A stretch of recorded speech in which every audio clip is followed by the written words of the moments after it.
स्वागत है दोस्तों आपका हमारे एक और नए पॉडकास्ट एपिसोड में। और आज के इस एपिसोड में हम बात करेंगे एक ऐसे महान फ़िलासफ़र के बारे में जिन्होंने अपनी विचारधारा से, अपनी फ़िलासफ़ी से काफ़ी लोगों का माइंडसेट बदला, काफ़ी लोगों के सोच को बदला। और दोस्तों इनकी फ़िलासफ़ीज़ आज भी काफ़ी मायने रखती हैं हमारे समाज में। काफ़ी फेमस, काफ़ी मशहूर ये फ़िलासफ़र थे। हम बात कर रहे हैं दोस्तों फ्रेडरिक नीत्शे के बारे में। ये एक जर्मन फ़िलासफ़र थे। इन्होंने 19वीं सदी में दोस्तों अपनी फ़िलासफ़ी के चलते दुनिया भर के लोगों की विचारधाराओं को बदला। दोस्तों ये एक ऐसे फ़िलासफ़र हैं या कहें एक ऐसी श्रेणी में आने वाले फ़िलासफ़र हैं जिन्होंने रेवोल्यूनाइज किया है लोगों के माइंडसेट को, जिन्होंने एक कामयाबी से लोगों के विचारधारा को बदला है, काफ़ी इम्पैक्ट किया है लोगों के लाइफ में। इनके बारे में दोस्तों आइए चर्चा करते हैं, जानते हैं इनकी लाइफ फ्रेडरिक नीत्शे के बारे में। शुरू करते हैं दोस्तों। नीत्शे दोस्तों एक जर्मन फ़िलासफ़र थे। इनका जन्म हुआ था 1844 में जर्मनी में। दोस्तों ये बचपन से ही बहुत ही क्वेश्चनिंग करते थे चीज़ों पर, काफ़ी चीज़ों में ये बहुत ही प्रतिभाशाली थे। इन्होंने बचपन के टाइम पर ही कविता में और शायरी में पार्टिसिपेट किया, यानी उनको करना पसंद था, ऐसी चीज़ें वो करते थे। लेकिन दोस्तों जो चीज़ सबसे बड़ी इनके लाइफ में, इनके वर्क में आई वो थी दर्शन शास्त्र यानी फ़िलासफ़ी। दोस्तों फ़िलासफ़ी में इनका सबसे बड़ा इंटरेस्ट आया।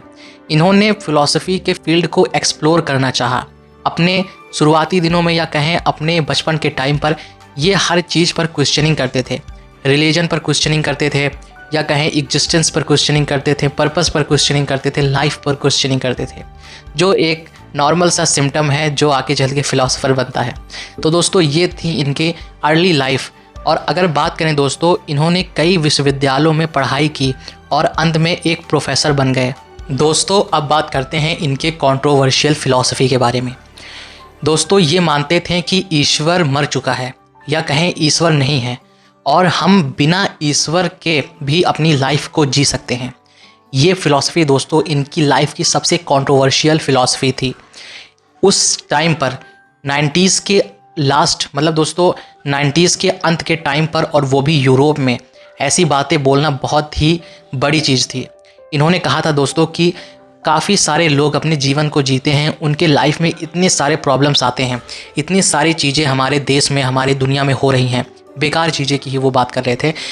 ईश्वर क्यों इन चीज़ों को नहीं सही करता है? क्या सच में ईश्वर मर चुका है? हाँ, ईश्वर मर चुका है।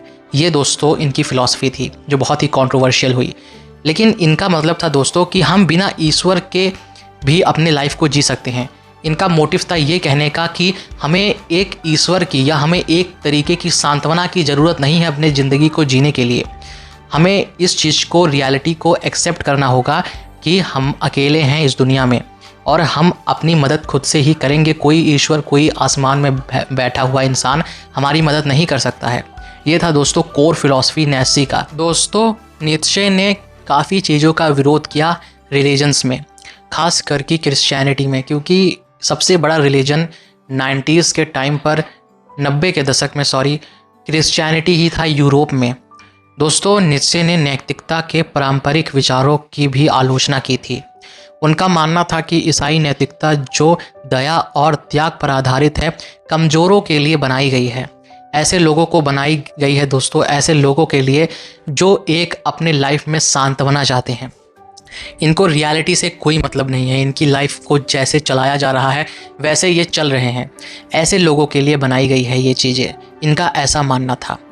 उन्होंने शक्ति की इच्छा की अवधारणा को सामने रखा, यानी दोस्तों वो कहते थे कि हमें अपने विचार से शक्तिपूर्वक चीज़ों को समझना चाहिए, ना कि कहीं लिखी गई बातों पर, किसी रिलीजन के द्वारा कही गई बातों पर। फिर दोस्तों वो ये भी कहते थे कि जीवन का मूल उद्देश्य शक्ति प्राप्त करना और उसे बढ़ाना होना चाहिए। ये इनके स्टेटमेंट्स हैं जो मैंने अभी आपको बताया है। दोस्तों ये ऐसी चीज़ों को बहुत ज़्यादा प्रमोट करते थे। एक ऐसे फ़िलासफ़र जो किसी रिलीजियस बिलीफ्स के अपोजिट ही चीज़ें सोच रहे हों। दोस्तों फ्रेडरिक नीत्शे के विचार को समझना आसान नहीं है, काफ़ी ही मुश्किल है। इनके दोस्तों ऐसे ऐसे शब्द हैं, या कहें ऐसे ऐसी चीज़ें यूनिक ढंग से लिखी गई हैं इनके बुक में जिनका बहुत ही डीप मीनिंग हो सकता है, और हर कोई इनके लिखे हुए शब्दों को, बातों को, फिलॉसफीज़ को समझ भी नहीं सकता है। काफ़ी ही डीप अंडरस्टैंडिंग चाहिए, काफ़ी ही अवेकनेस चाहिए, और एक ऐसी पर्सनैलिटी चाहिए जो रियलिटी से कनेक्टेड हो, जो बायस ना हो, जो किसी रिलीजियस, किसी स्पिरिचुअल टीचर के तरफ झुकाव ना रखता हो। एक फ्री माइंड, एक फ्रीडम ऑफ सोल चाहिए दोस्तों। ये था एक पॉडकास्ट एपिसोड फ्रेडरिक नीत्शे के बारे में। अगर आपको ये पॉडकास्ट एपिसोड पसंद आया हो तो लाइक ज़रूर से करिएगा पॉडकास्ट को, और वीडियो को शेयर भी करिएगा। फिलहाल लाइट चली गई है तो इस पॉडकास्ट को एंड करते हैं यहीं पर।